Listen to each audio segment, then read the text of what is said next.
Uno, dos, tres. ¡A la Madrid! 안녕하세요, 마스타입니다. 아무도 몰래 축구 경기한 레알 마드리드입니다. 새벽 3시 토트넘의 강등이 걸린 경기 이후 자기도 애매한 시간 새벽 4시에 경기를 시작한 레알 마드리드 경기를 후반만 보신 축구팬들이 있을 거라 생각합니다. 정말 다행이라고 생각합니다. 전반을 봤다면 눈이 썩었을 테니 말입니다. 다행히 대부분의 사람들이 후반부터 봤을 거라 비니시우스의 멀티골로 시력에 큰 타격을 주진 않았을 거라 생각합니다. 그럼 전반 똥같던 경기력에 비해 후반전 레알 마드리드가 두 골을 넣을 수 있었던 이유와 함께 레알 마드리드와 에스파뇰의 경기 짤리뷰를 시작하겠습니다. 레알 마드리드가 이번 경기 전반전 힘들어했던 첫 번째 이유를 생각하면 중앙의 통제를 잃었던 것이 매우 컸습니다. 지금 장면을 보면 에스파뇰이 레알 마드리드를 앞에서부터 누르려는 모습을 볼 수 있습니다. 이런 장면이 있다고 에스파뇰이 앞에서부터 강하게 압박을 가져갔냐고 하면 전체적인 경기를 봤을 때 그건 아니었습니다. 강하게 압박을 거는 장면이 있긴 했지만 이는 레알 마드리드가 쉽게 올라오지 못하게 만들기 위한 1차 압박이었습니다. 지금 장면처럼 1차 압박에서 끊을 수 있다면 베스트지만 끊어내지 못한다면 곧바로 백코트에서 4-4-2 모습으로 수비를 구축하는 모습을 볼 수 있었습니다. 레알 마드리드가 잘 풀어내고 올라오면 에스파뇰은 지체 없이 백코트를 가져갑니다. 이런 식으로 중앙의 통제력을 에스파뇰은 이어갔습니다. 그럼 레알 마드리드는 왜 에스파뇰에게 중앙에 대한 통제력을 내줬을까요? 이유는 간단합니다. 중앙 조합이 추아메니, 피타르치였기 때문입니다. 둘이 볼 방출이 좋은 컨셉의 미드필더도 아니고 추아메니는 수비력에서 피타르치는 활동량에서 주목받은 미드필더이기 때문에 앞으로 시원시원하게 나가지 못했습니다. 이 장면은 추아메니의 아쉬운 패스미스를 볼 수 있습니다.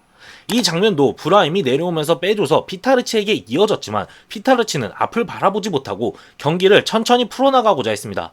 이게 문제가 되진 않습니다. 천천히 풀어나갈 수 있는 것이죠. 하지만 저렇게 풀어나갔을 때 추아메니, 피타르치 조합으로는 상대가 내려앉아서 4-4-2 구조를 만들었을 때 사이 공간 패스에 약점이 있기 때문에 공격이 풀리지 않을 수밖에 없었습니다. 이렇게 레알 마드리드는 애무축구만 구사하게 되었습니다. 결국 답답함에 벨링엄이 내려오게 되고 벨링엄이 어느 정도 풀어주게 됩니다. 이 장면은 벨링엄과 피타르치의 차이를 보여주는 장면입니다. 전방 압박을 풀어나갔을 때 공을 잡은 선수가 벨링엄이라면 곧바로 몸이 앞을 향합니다. 그리고 본인 개인 능력으로 공을 전진시킵니다. 이후 브라임에게 이어주진 못했지만 앞선에서 프리킥을 얻으며 찬스를 살려냅니다. 그렇지만 이것도 어디까지나 1차 압박을 풀어나왔을 때 얘기지 상대가 4-4-2로 수비 구조를 갖췄을 경우 공간 사이사이 패스가 계속 이루어지진 않았습니다. 에무 빌드업만 하면서 에스파뇰을 눌러도 에스파뇰은 박스 안에 수비를 많이 두고 테카이를 펼치면서 실점을 내주지 않기 위한 모습을 보여줬습니다. 이렇게 되면 박스 안에서 존재감을 보여줄 자원이 필요한데 발베르데, 벨링엄이 그 역할을 해줄 수는 있습니다. 하지만 박스 안에 많은 인원을 두는 에스파뇰 수비들 사이에서 벨링엄, 발베르데가 공을 따내기에는 쉽지 않았고 그나마 이 장면에서 발베르데가 헤더를 따는 모습을 보여주긴 했습니다. 전반만 봐도 왜 레알 마드리드가 미드필더 영입을 원하는지 알 수 있습니다. 결국 벨링엄은 앞선에서 놀아야 본인의 실력이 빛이 나는 선수고 이건 전반 거의 유일하다시피 한 위협적인 장면에서도 그 이유가 나왔습니다. 발베르데도 3선에서 볼 방출이 좋은 자원, 경기를 유연하게 조립하는 유형의 선수가 아닙니다. 다이아몬드 4-4-2로 미드필더만 4명을 쓰는 현재 레알 마드리드에 볼 방출이 좋거나 경기를 유연하게 조립하는 유형의 미드필더는 없습니다. 이렇게 되니 매경기마다 압박권은 상대에게는 속절없이 나오는데 어려워하고 나오더라도 공간 사이사이 패스가 안되니 주구장창 비니시우스 혹은 음바페만 바라보고 뚫어줘 하고 있는 겁니다. 토니 크로스의 빈자리는 생각 이상으로 컸고 토니 크로스만큼의 자원은 그 어디에서도 찾기 어렵습니다. 하지만 경기를 조립하고 플레이를 유연하게 만들어줄 미드필더의 영입은 필수적으로 이루어져야 합니다. 사실 후반 초반까지만 해도 경기력은 마찬가지로 똥내나고 그대로였습니다. 시작과 동시에 빌드업에서 상대 압박에 바로 터치 문제를 보여주며 전반과 마찬가지인 모습을 보여줬습니다. 이 구조 속에서는 결국 앞에서 놀아야 하는 벨링엄이 내려올 수밖에 없었습니다.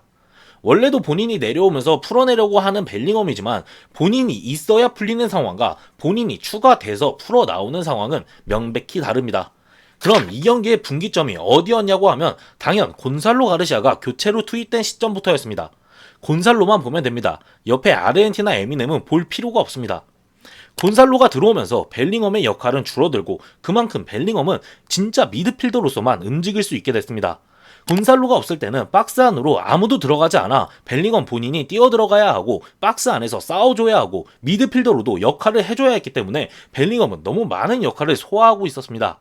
이런 상황 속 센터포워드 곤살로의 투입은 벨링엄의 역할 중 박스 안 싸움과 앞으로 뛰어 들어가는 역할을 해주면서 벨링엄은 미드필더로서만 활용되면서 본인만의 자유도를 얻을 수 있었습니다. 그리고 아르헨티나 에미넴이 들어오면서 피타르치가 빠졌는데 이렇게 되면서 발베르데가 추아메니와 호흡을 맞춰 3선으로 활용됐습니다. 물론 이 위치는 벨링엄과 자연스럽게 스위칭되며 호흡을 이어갔습니다. 이런 식으로 발베르데가 밑으로 내려왔을 때 발베르데가 보여줄 수 있는 최고의 장점 뽀른반이 이루어집니다. 비니시우스의 득점이 있었던 54분 본인이 직접 빠르게 몰고 올라가면서 상대 압박 라인이 수비로 돌아오기 전에 빠르게 공격으로 이어줬습니다. 전반 피타르치와는 확연히 다른 장면입니다. 그리고 전반 벨링엄이 보여준 모습과 비슷한 장면입니다.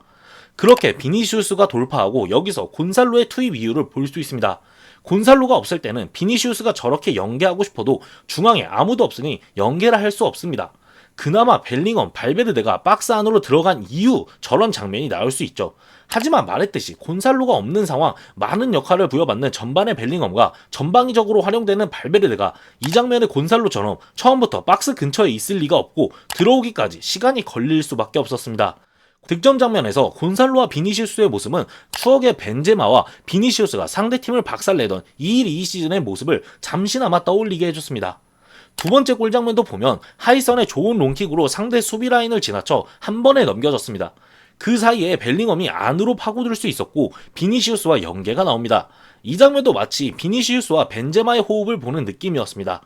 결국 이 경기는 전반 과도한 역할 부여로 벨링엄의 자유도가 제한됐지만 후반 곤살로의 투입으로 벨링엄의 역할이 줄어들었고 짐을 덜은 벨링엄은 자유도를 얻었습니다. 그렇기 때문에 두 번째 골과 같은 비니시우스와 좋은 연계가 나올 수 있었습니다. 전반에는 볼 방출을 해주고 공을 유연하게 돌려줄 미드필더 영입의 필요성을 느꼈다면 후반전에는 센터포워드 영입의 필요성을 느끼게 해준 경기였습니다. 이번 경기에서 확실히 새로운 유형의 미드필더와 센터포워드 영입의 필요성을 느꼈습니다.